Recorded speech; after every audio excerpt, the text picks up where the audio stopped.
Gracias y paz, hermanos. Estamos entrando en nuestro segundo día de ayuno. Nuestro tema de este ayuno es 21 días removiendo el velo. Si usted no se ha unido todavía, estamos recién en el comienzo. Estamos en el segundo día. Lo invito a ser parte, a unirse a ese ayuno. Estamos hablando durante estos días sobre la gracia. Ayer hablamos un poco sobre el tema, el primer día era gracia peligrosa, y dijimos cómo recibimos crítica y oposición, ¿verdad? Cómo surgen críticas y oposición muchas veces contra el Evangelio de la gracia, ¿verdad? Sobre la gracia abundante. Pero hay otro tema que también surge, ¿verdad? Y que es tema de discusión, que es al respecto del perdón, ¿verdad? Al respecto de la obra completa allí en la cruz, el perdón de la cruz del Calvario, ¿verdad? Muchos piensan que el perdón de nuestros pecados es solamente cuando nosotros nos arrepentimos, pero que pensamos que nuestros pecados futuros, ellos no son perdonados, que el Señor solamente perdonó todos nuestros pecados hasta el momento que nos arrepentimos, y por allí basta, y ahí después tenemos que vivir constantemente pidiéndole perdón al Señor. Pero es importante nosotros entender que nosotros no fuimos perdonados solamente en el momento que nos arrepentimos. La obra del perdón es una obra continua, eso sucede continuamente. El Señor nos perdonó, ¿verdad?, nuestros pecados pasados, presentes y futuros. Y eso es lo que no entra muchas veces en la cabeza de las personas. ¿Cómo es que Dios me va a perdonar mis pecados si aún no pequé, si es futuro? Déjeme decirle, hace 2000 años, cuando Cristo murió en la cruz y perdonó sus pecados,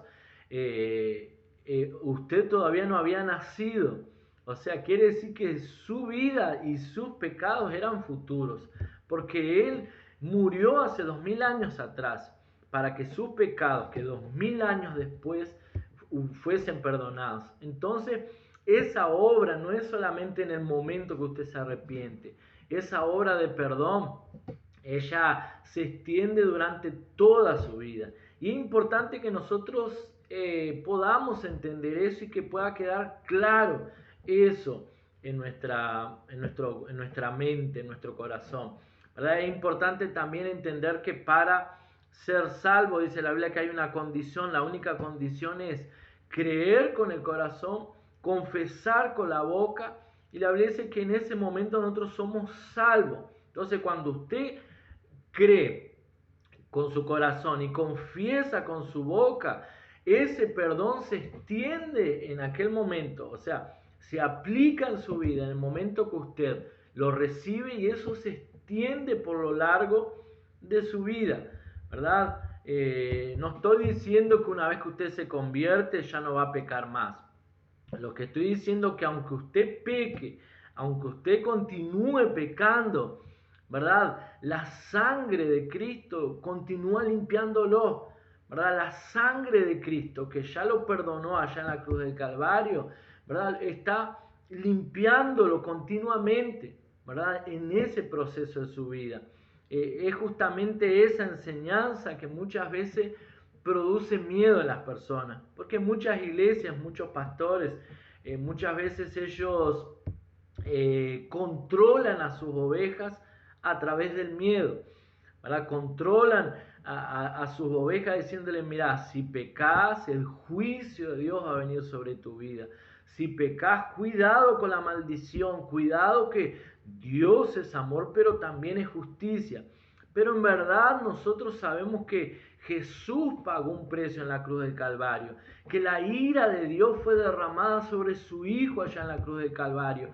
Y por eso es que ahora nosotros no necesitamos vivir con miedo, pensando que Dios nos va a castigar continuamente, que cuando pecamos, que cuando fallamos, Dios está enojado con nosotros y nos va a castigar, va a derramar su ira sobre nosotros, cuando en verdad Él ya la derramó sobre su Hijo, ¿verdad? Jesús allí en la cruz del Calvario llevó todos nuestros pecados, y la ira de Dios que iba a caer sobre nuestras vidas, sobre nuestros pecados, cayó sobre Jesús. Por eso que hoy no debemos tener miedo, ¿verdad? Eso es lo que dice el Evangelio, ¿verdad? El Evangelio le está diciendo a la gente que la ira de Dios ya se ha desatado sobre Cristo, ¿verdad? Y que ahora nosotros podemos salir de toda ira, ¿verdad? Y recibir el favor de Dios sobre nuestras vidas. Lo único que tenemos que hacer es creer en la sangre, ¿verdad? Creer en el precio que Jesús pagó allí en la cruz del Calvario. Allí en Colosenses capítulo 2, versículo 13 dice: y a vosotros, estando muertos en pecados y en la incircuncisión de vuestra carne, os dio vida juntamente con él, perdonándoos todos los pecados. Y ahí una palabra que me gusta siempre preguntar a los hermanos y decirle: defíname todo. ¿Qué significa todos los pecados? Todos los pecados pasados. Aquí no dice todos los pecados pasados. No, todos los pecados presentes. Aquí no dice todos los pecados presentes. Aquí dice perdonándolos todos los pecados, ¿verdad? Él nos dio vida. Él dio su vida en aquel momento, ¿verdad? Cuando nosotros creímos y fuimos perdonados. Pero ¿qué es lo que sucede? A través del perdón por la sangre de Cristo que fue derramada, es que nosotros fuimos salvos y recibimos el nuevo nacimiento. Sin perdón, ¿verdad? Sin arrepentimiento, sin perdón, no hay nuevo nacimiento, ¿verdad? Entonces, cuando nosotros nacemos de nuevo porque Él nos perdonó, estas dos cosas van juntas: el perdón de los pecados y el nuevo nacimiento. Allí en Efesios 1:7 dice: en quien tenemos redención por su sangre, el perdón de pecados según la riqueza de su gracia.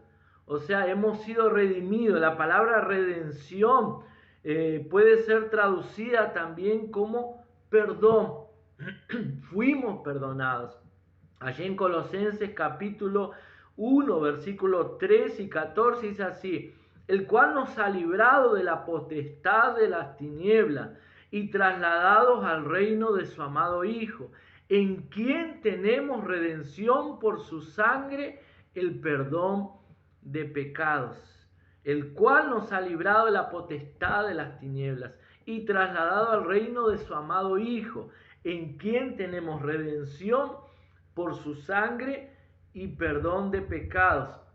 O sea, cuando tus pecados fueron perdonados, fuimos transportados, dice la Biblia, del reino de las tinieblas al reino de su Hijo amado. Entonces, ¿crees en la cruz? ¿Crees que en la cruz Jesús tomó todos tus pecados y que derramó su sangre para pagar por ellos? Si crees, la Biblia dice que nacemos de nuevo. Y nacemos de nuevo no bajo ira, ¿verdad? La ira de Dios ya no está sobre nuestras vidas. Entonces no debemos tener miedo a Dios. Infelizmente muchos cristianos viven una vida con miedo, pensando que Dios lo va a castigar, pensando que Dios va a mandar su ira sobre su vida porque pecó, ¿verdad? Eso es algo muy común, principalmente en el nuevo convertido. Entonces, no tenga miedo de la gracia. No debemos tener miedo de la gracia. Una situación muy común, y especialmente entre los nuevos convertidos, es caer siempre en el mismo pecado, ¿verdad? Caer siempre en el mismo pecado y muchas veces. Y después que comete ese pecado varias veces, ¿verdad? A veces son pecados graves. Esos nuevos convertidos o esos hermanos, a veces no nuevos convertidos, hermanos más viejos, también creen que han profanado la gracia, ¿verdad? Creen que la gracia, que están cayendo de la gracia, ¿verdad? Que la profanaron, pero eso no es verdad, ¿verdad? La respuesta a eso es no, porque la gracia es mayor que su pecado. Estás debajo de la sangre y eres perdonado si crees, ¿verdad? Si crees que fuiste perdonado, la sangre de Cristo que nos limpia todo pecado es mayor que su pecado, es mayor que su problema. Dice allí en Juan capítulo 1, versículo 29, el siguiente día vio Juan a Jesús que venía a él y dijo, he aquí el Cordero de Dios que quita el pecado del mundo. ¿Verdad? Hay una enseñanza maligna, una enseñanza por ahí afuera del infierno que es la enseñanza del universalismo. ¿Verdad? ¿Qué significa universalismo? Muchos dicen que eso es gracia, ¿verdad? Que el universalismo es gracia, confunden con gracia, pero eso no es verdad, ¿verdad? Las personas dicen, aquellos que creen en el universalismo, ¿verdad? Ellos creen que todas las personas son salvas, ¿verdad? Sin importar si ella cree en Cristo o no, porque la Biblia dice que Jesús murió allá en la cruz del Calvario para que todo aquel que en él cree no se pierda, mas tenga vida eterna, que murió de tal manera, amó el mundo. Entonces, como Jesús amó el mundo y murió para que el mundo sea salvo, esas personas que creen en el universalismo, ellos creen que todo el mundo ya es salvo, ¿verdad? Pero no es así, porque si no, tendríamos que sacar de la Biblia el pasaje de Romanos 10, 9 y 10, que dice que si confesares con tu boca que Jesús es el Señor y creyeres en tu corazón que Dios lo levantó de los muertos, serás salvo, porque con el corazón se cree para justicia, pero con la boca se confiesa para salvación. ¿Verdad? La Biblia dice que para nosotros ser salvos necesitamos creer con el corazón y confesar con la boca, ¿verdad? Eso es lo que nos hace salvos. Nadie es salvo automáticamente, ¿verdad? Es necesario individualmente creer y confesar, ¿verdad? Ese creer es el acto de extender nuestra mano por la fe y tomar el regalo, el don de Dios, que es la salvación. Hebreos 9:12 dice, y no por sangre de machos cabríos ni de becerros, sino por su propia sangre, entró una vez para siempre en el lugar santísimo, habiendo obtenido redención. Y aquí, como dijimos recién, la palabra redención podemos sustituirla por perdón, habiendo obtenido el perdón eterno, dice allí, y no por sangre de machos cabríos ni de becerros, sino por su propia sangre, entró una vez para siempre en el lugar santísimo, habiendo obtenido eterna redención. O sea, perdón eterno. ¿Qué es eterna redención? ¿Qué es perdón eterno? Es un perdón para siempre, dice aquí. Y es interesante como nosotros podemos ver allí en el Antiguo Testamento, había un día, hoy en día los judíos también lo celebran, que es el día del perdón, el día conocido como Yom Kippur, ¿verdad? Que es el día del perdón. En ese día el sumo sacerdote entraba en el lugar santísimo y rociaba con la sangre de un cordero el propiciatorio, ¿verdad? Era conocido como el Día Nacional del Perdón y todo el pueblo estaba allí reunido en Jerusalén. Cuando el sumo sacerdote salía del templo y levantaba las manos para bendecirlos, todo el pueblo se alegraba, ¿verdad? ¿Por qué? Porque el pecado del pueblo estaba cubierto. O sea, aquella acción, aquel acto solamente cubría el pecado del pueblo, pero no lo perdonaba. Y la Biblia dice que el pueblo salía contento, alegre, porque sus pecados habían sido perdonados hasta el próximo año. O sea, ellos vivían un año en paz, porque sus pecados habían sido perdonados hasta el próximo año que viniese nuevamente al templo. Es interesante cómo la Biblia dice que la sangre de los machos cabríos o de corderos o de bueyes tenían ese poder para el judío del Antiguo Testamento sentirse en paz durante un año, ¿verdad? Pero la sangre de Cristo, dice la Biblia allí, donde leímos que el Señor perdonó nuestros pecados no fue con sangre de machos cabríos ni de bueyes, sino con la sangre de Cristo, ¿verdad? Nos perdonó eternamente. O sea, si un judío del Antiguo Testamento conseguía estar un año en paz, ¿por qué muchas veces los cristianos no consiguen ni siquiera estar un día en paz? ¿Será que la sangre de un macho cabrío es más poderosa que la sangre de Cristo? Claro que no. Allí en Hebreos 8:12 dice, porque seré propicio a sus injusticias y nunca más me acordaré de sus pecados y de sus injusticias. O sea, Dios perdonó nuestros pecados. ¿Por qué? Porque a través de la sangre de Cristo Él nos lavó, nos limpió, nos perdonó. Y es por eso que Él dice que seré propicio, o sea, no los perdonaré, o sea, no me acordaré de su injusticia y tampoco me acordaré de sus pecados. O sea, los voy a bendecir porque no me acuerdo más de sus pecados. Y aquí nosotros tenemos algo mucho más poderoso que una promesa. Aquí no es solamente una promesa, aquí es un juramento. Dios está diciendo, ¿verdad? Y Dios no puede mentir, que de nuestras iniquidades tendrá misericordia y de nuestros pecados nunca se acordará, ¿verdad? Dios no se acuerda de sus pecados. Entonces, si Dios no se acuerda de sus pecados, ¿por qué usted se acuerda?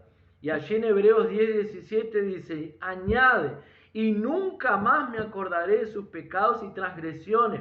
Estas palabras están en el Nuevo Testamento, pero Dios ya había profetizado allá en el Antiguo Testamento a través del profeta Ezequiel y a través del profeta Jeremías. Dios diciendo, no me voy a acordar más de su pecado, ¿verdad? Y esta es una enseñanza, esto no es una enseñanza de hombre, ¿verdad? Esto está escrito en la palabra de Dios. Cuando la gente escucha predicar que todos nuestros pecados fueron perdonados en la cruz, muchas veces quedan atónitos, ¿verdad? Y comienzan a cuestionarse si todos nuestros pecados ya están perdonados, entonces ¿cuál sería la motivación para alejarme del pecado? Y muchos piensan así, bueno, si todos mis pecados fueron perdonados y ya no tengo ningún pecado, entonces, ¿verdad? Puedo seguir pecando si todos mis pecados ya fueron perdonados, ¿verdad? Ahora puedo pecar todo lo que quiera y Dios me va a perdonar, ¿verdad? Muchos dicen, no, por eso es que muchos dicen que no podemos predicar ese mensaje de la gracia. Si todos nuestros pecados ya fueron perdonados, pasado, presente y futuro, entonces puedo seguir pecando que Dios me va a perdonar, ¿verdad? No entendió nada, ¿verdad? Nuestra vieja naturaleza, la palabra de Dios dice en Cristo, el que está si alguno está en Cristo, nueva criatura es, las cosas viejas pasaron, he aquí todo fue hecho nuevo. O sea, su vieja naturaleza pecaba, amaba pecar, ¿verdad? Pero su nueva naturaleza ama servir a Dios. Entonces no es la libertad de pecar que nos va a hacer pecar. No es porque yo sea libre para pecar que voy a pecar. Al contrario, porque soy libre de pecar, es que no voy a volver a pecar. Ya no soy más esclavo del pecado. Ya no soy más esclavo del miedo, del temor. Allí Romanos 6:17 dice, pero gracias a Dios, que aunque eras esclavo del pecado, habéis obedecido de corazón aquella forma de doctrina a la cual fuisteis entregado. Gracias a Dios, dice Pablo, que aunque eras, tiempo pasado, esclavos del pecado, habéis obedecido de corazón, o sea, no es una ley, es de corazón, habéis obedecido de corazón aquella forma de doctrina a la cual fuiste entregado. O sea, hoy el Espíritu Santo Dios está obrando en nosotros para hacernos querer lo que Él quiere, ¿verdad? Hacernos querer lo que Él quiere. Allí en Filipenses 2:13 dice que en Él está tanto el querer como el realizar, ¿verdad? Dios es el que coloca en nosotros el querer, ¿verdad? Dios es el que coloca en nosotros el hacer, el querer hacer, ¿verdad? Allí en Romanos 6:11 dice, así también vosotros considerados muertos al pecado, pero vivos para Dios en Cristo, Señor nuestro. O sea, morimos al pecado. Podemos decir, ¿verdad?, que somos alérgicos al pecado, ¿verdad? Es una expresión, simplemente un ejemplo, ¿verdad? Que somos alérgicos al pecado y adictos a Cristo. Es solamente una ilustración, ¿verdad? Y adicto, yo no soy adicto a nada. Solamente una expresión para que usted pueda entender, ¿verdad?, que somos dependientes de Él y que somos alérgicos del pecado. Usted sabe que hay gente, es muy común en los niños, hay gente que tienen alergias, ¿verdad? Hay gente que tiene alergias a diferentes cosas. Nuestro pastor, presidente, el pastor Aloisio, él cuenta en el libro en el cual estamos ministrando, en este capítulo, que su nieta, él tiene 4 nietas, su nieta, una de sus nietas es alérgica al pescado. Entonces ella no puede comer, no puede ni acercarse, no puede tocar el pescado. Porque si llega a comer o tocar, eso va a produce en ella alergia. Yo no sé cuántos aquí conocen sobre o padecen de alguna alergia, pero es algo serio, puede llegar a causar hasta la muerte, ¿verdad? Y la nieta le decía el deseo que ella tenía de comer pescado, pero no podía comer porque tenía miedo. ¿Tenía miedo a qué? A las consecuencias. Entonces nosotros, cuando nacimos, esta nueva naturaleza que nosotros tenemos, es alérgica al pecado.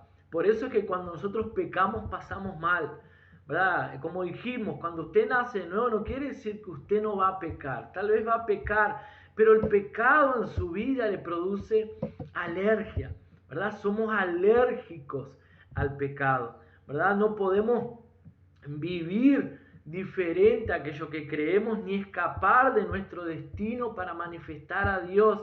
Hemos sido unidos a Él, ¿verdad? Y ahora vivimos una vida para Él. Dice allí Romanos 6:18, y libertados del pecado, viniste a ser siervos de la justicia, ¿verdad? ¿Y cuál es esa justicia? Esa justicia es la verdad del Señor. Y por último, sin el Evangelio no entendemos la gracia. Entonces, mi objetivo al hablar aquí del Evangelio es porque sin él no podemos conocer la gracia. Sin una comprensión del Evangelio, la gracia se nubla. El Evangelio muestra la gracia de Dios de una manera clara y específica. Solo el Evangelio nos permite definir con precisión la gracia de Dios. Sin el Evangelio nos quedamos dependiendo de nuestros sentimientos para saber cuánto Dios nos ama, ¿verdad? Hay muchas enseñanzas que afirman que Dios es bueno y misericordioso, pero el Evangelio es el instrumento de Dios que afirma, el Evangelio es el instrumento de Dios que muestra con precisión que es la gracia, ¿verdad? La gracia de Dios. Allí Hebreos 7, 18 y 19 dice así: queda pues abrogado el mandamiento anterior a causa de su debilidad e ineficiencia. Está hablando aquí el autor de Hebreos de la ley.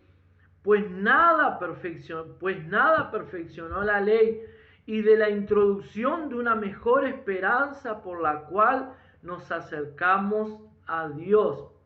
O sea, la gracia de Dios es una fuerza dinámica que opera en nuestras vidas en cada momento, ¿verdad? Porque la gracia nos enseña a decir no al pecado y decir sí, ¿verdad? Aquello que realmente queremos y aquello que realmente somos en Cristo. Amén. Entonces, a través de la gracia es que vamos a acercarnos a Dios, ¿verdad? Esto es el verdadero evangelio. El verdadero evangelio es vivir completamente en paz con Dios en todo momento, ¿verdad? A través de la gracia del Señor. Amén. Que el Señor te bendiga. Nos vemos mañana con otro capítulo más de este libro, Removiendo el Velo. Hasta mañana, que pasen bien. Bendiciones. Chao, chao. Nos vemos.